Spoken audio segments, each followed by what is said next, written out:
किसान परेशान है, मजदूर परेशान है, दलित आदिवासी परेशान है, शिक्षक परेशान है, छात्र परेशान है। तो सारे आंकड़े तो आ ही रहे हैं ना, सारे आंकड़े आ रहे हैं। कौन इनको वोट दे रहा है? जो प्रसाद बांटे वो ये कॉन्फिडेंस का लेवल कहाँ से आ रहा है कि अब की बार 400 पार? सर आप कह रहे हैं पता कौन है वोट कि अब दे रहा है? आपसे वोट लेना नहीं, मशीन से लेना है। मशीन से लेना है तो मशीन से सरकार बन रही है।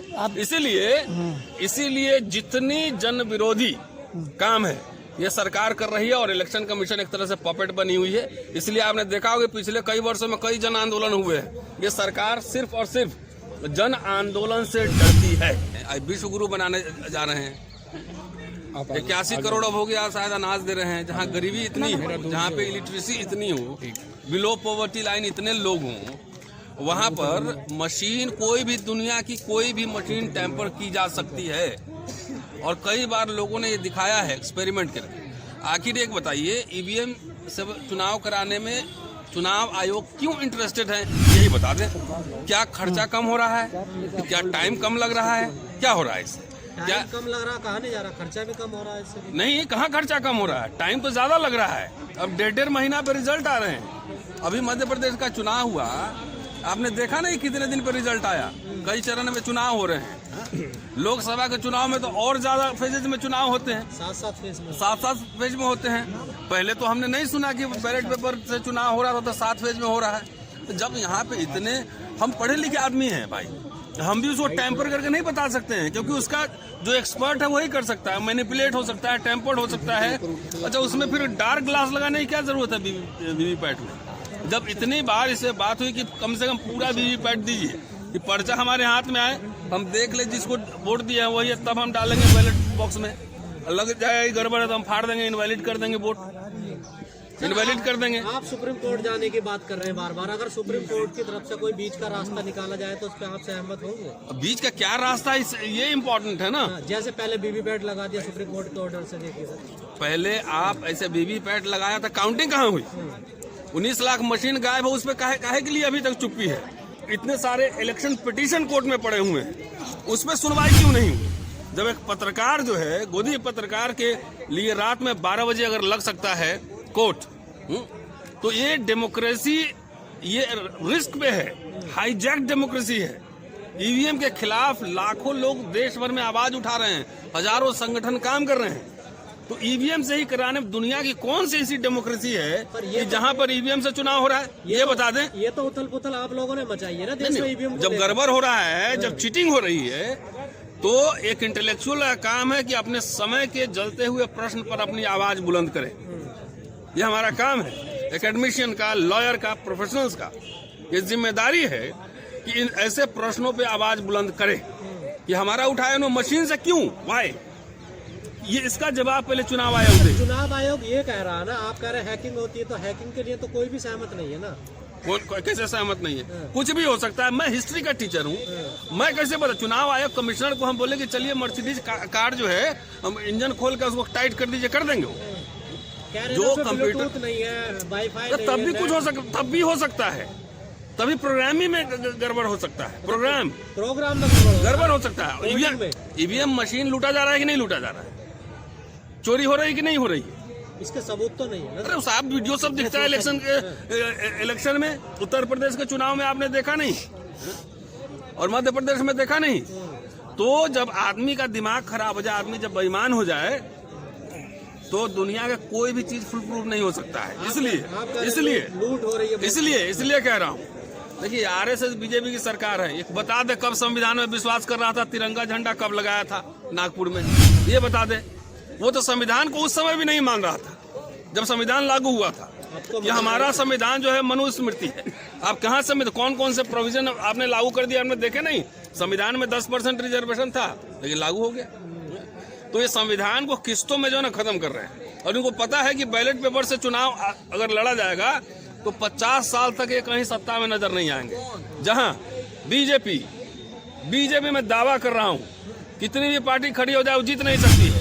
अच्छा, क्या लग रहा है सर, जिस तरह से ईवीएम के खिलाफ लगातार तमाम पार्टियों, तमाम लोग अलग अलग से लड़ रहे हैं, क्या सबको एक साथ होकर के एकजुट दिखाकर? जाहिर है उस पर प्रयास जाहिर है। आपने देखा प्रेस कॉन्फ्रेंस में हमने क्या कहा? जब हम लोगों ने रोस्टर का आंदोलन चलाया था, तो सुप्रीम कोर्ट से पास था, पार्लियामेंट से टर्न डाउन कराया गया, अध्यादेश लाकर। क्या कहा था ये किसी एक व्यक्ति का कॉपीराइट नहीं है, एक संगठन का कॉपीराइट नहीं है।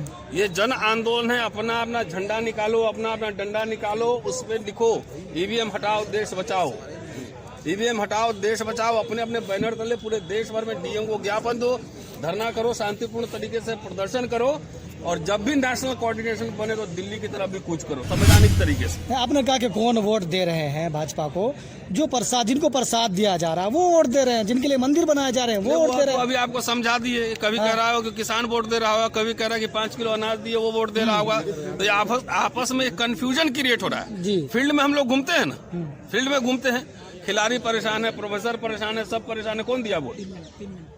यहाँ मैं मध्य प्रदेश में चुनाव में था, बीजेपी वाले खुद ही कह रहे थे कि हार जाएंगे चुनाव, और रिजल्ट आया था प्रचंड जीत हो गई। मैंने पिछले प्रेस कॉन्फ्रेंस में दिखाया था ना कि एक विधानसभा में जो है भाजपा का एक समर्थक कह रहा है कि 97,000 वोट आएगा हमें और 77,000 वोट आएगा, 77,000 आएगा कांग्रेस वाले को। और ठीक जब रिजल्ट आया था 97,000 कुछ वोट बीजेपी को मिला और 77,000 कुछ वोट जो है वो मिला कांग्रेस को। इसका क्या मतलब है? ईवीएम माई जो है, ईवीएम देवी रात में उसको सपने देने आई थी, ईवीएम देवी। तो ये पूरा और पूरा लूट है, डकैती है, पूरी लोकशाही की डकैती है। इसका हर स्तर पर, इंटेलेक्चुअल लेवल पे, पॉलिटिकल लेवल पे हर तरीके से विरोध होगा। धीरे धीरे तमाम तरह के संगठनों से बातचीत चल रही है, किसान संगठन भी आएंगे, तमाम मजदूर संगठन भी आएंगे। देखिए शुरुआत तो हो चुकी है और लाखों लाख अगर लोग फोन कर रहे हैं, परेशान है, इसका मतलब कह रहे हैं कि हम वोट ही नहीं दी, यहाँ से निकल कैसे गया फूल छाप। अच्छा, इस सरकार को अगर आप चाहते हैं कि फ्री एंड फेयर इलेक्शन हो, यही है ना democracy, free and fair election, तो अगर लोग कह रहे हैं कि हम कागज में वोट देंगे, तो आप जबरदस्ती इलेक्ट्रॉनिक मशीन से क्यों डलवाना चाह रहे हैं? अमेरिका में होता है, जर्मनी में होता है, इंग्लैंड में होता है, वहां तक टेक्नोलॉजिकल। आप नहीं सुने क्या? तो कह रहे जल्दबाजी के लिए हो रहा है। कहाँ जल्दबाजी के लिए हो रहा है? टाइम तो 1.5 महीने लग रहे हैं, तुम कह रहे हो जल्दीबाजी के लिए होता है। पहले भी इलेक्शन होते थे कागज से, बैलेट पेपर से, 2 दिन में इलेक्शन का रिजल्ट आ जाता था। एक स्कूल के कैंपस में लगता था, पूरा पंडाल बनता था और 2 दिन में सारे वोट काउंट हो जाते थे। तो कहाँ हो रहा है अब? तो 1.5 महीना और 7 फेजेस में हो रहे हैं जी। सर बूथ कैप्चरिंग में तो होते थे। अरे तो अभी ईवीएम कैप्चरिंग नहीं हो रहा है क्या? नहीं लूटा जा रहा है? अच्छा, बूथ कैप्चरिंग अगर है तो अब तो आपके पास हाई टेक्नोलॉजी है ना, आप बूथ पे आप कैमरे क्यों नहीं लगा रहे हो? इलेक्ट्रॉनिक सर्विलांस क्यों नहीं कर रहे हो? इतने सोफिस्टिकेटेड वेपन्स हैं और इतने फौज हैं, पैरामिलिट्री फोर्सेज हैं। साथ ही फेज में कराना था, जिस फेज में करा रहे हो वहाँ पैरामिलिट्री फोर्सेज लगाओ। आप बूथ लुटेरों को शूट एंड साइड का ऑर्डर दो, ये क्यों नहीं कर रहे हो? फिर ये क्यों नहीं कर रहे हो? तो सर ऐसी प्रेस कॉन्फ्रेंस से हो जाएगी ईवीएम बैन? अरे भाई, आप लोग साधन है, कम से कम आप ही लोग की वजह से तक करोड़ों लोग के पास बात पहुंच रही, अब हर जगह आवाज उठने लगी। ये आपको क्यों नहीं लग रहा है? पहले देखिए, पॉलिटिकल पार्टीज को भी आह्वान कर रहे हैं ना कि आप आइए, इलेक्शन तो आपको लड़ना है, आपको तो नहीं लड़ना है ना हमें लड़ना है। तो पॉलिटिकल पार्टी जब धीरे धीरे जन जागरण होता है, राजनीतिक दल भी खुद आ जाते हैं, चुनाव तो उन्हीं को लड़ना है। जब चीटिंग से चुनाव जीतेगा ये तो सरकार के निशाने पर आप लोग हैं, पॉलिटिकल पार्टी? कोई बात नहीं, हर समय इंटेलेक्चुअल जो है ना, सरकार के तानाशाह सरकार के निशाने पर हर समय पत्रकार होते हैं, बुद्धिजीवी होते हैं, इस तरह के लोग होते हैं जो अपने समय के जलते हुए सवालों पर जो है ना सवाल खड़े करते हैं। जलते हुए जो प्रश्न होते हैं, मुद्दे होते हैं, उसमें सवाल करें। अब सब हुआ कर रहा है तो हम भी हुआ लगातार आंदोलन है ईवीएम को लेकर, लेकिन सफलता क्यों नहीं मिल रही है? 1857 से लेकर 1947 से कितने साल लगे थे? 90 साल। वो तो सर अंग्रेज थे ना। नहीं, 1 मिनट, तो ये भी तो काले अंग्रेज से लड़ रहे हैं ना, काले अंग्रेज से लड़ रहे हैं। जब हमारी सुरक्षा सुनिश्चित नहीं है, हमारे बच्चों की सुरक्षा सुनिश्चित नहीं है, जब एक ही दिल्ली यूनिवर्सिटी में 3 तरह के कानून चल रहे हैं, आपने देखा कि नहीं देखा है? सविता रॉय पे चार्जशीटेड प्रिंसिपल है, वो क्रिमिनल है, वो अमेरिका घूम रही है। और हमें तो अगर लेक्चर, एकेडमिक लेक्चर देने जाना हो तो वहां पे वीजा नहीं मिलता है। तो आपको नहीं दिख रहा है? ये देश पूरा आरएसएस, बीजेपी कभी संविधान में नहीं विश्वास करती थी, इसने इलेक्शन कमीशन को भी हाईजैक कर लिया है। और इलेक्शन कमीशन का तो काम है फेयर एंड फ्री इलेक्शन करवाना, है ना। लेकिन सर इतना समय लगा तो 2024 के चुनाव तो निकल जाएगी ना, अगर समय इतना ही लगता रहा। अब देखिए, सब कुछ, मैं ज्योतिष बाबा तो हूँ नहीं, ये सब मैं अभी बता दूं।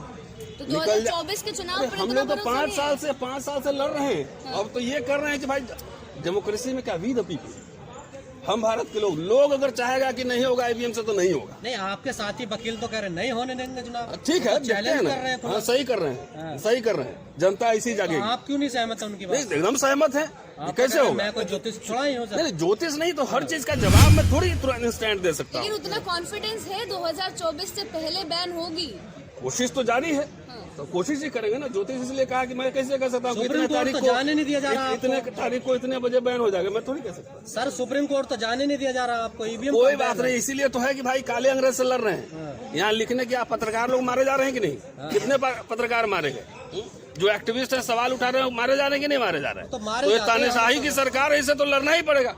तब भी इतने सारे लोग बोल रहे हैं, डर नहीं रहे हैं, यही आपको कम लग रहा है क्या? चलिए, शुक्रिया।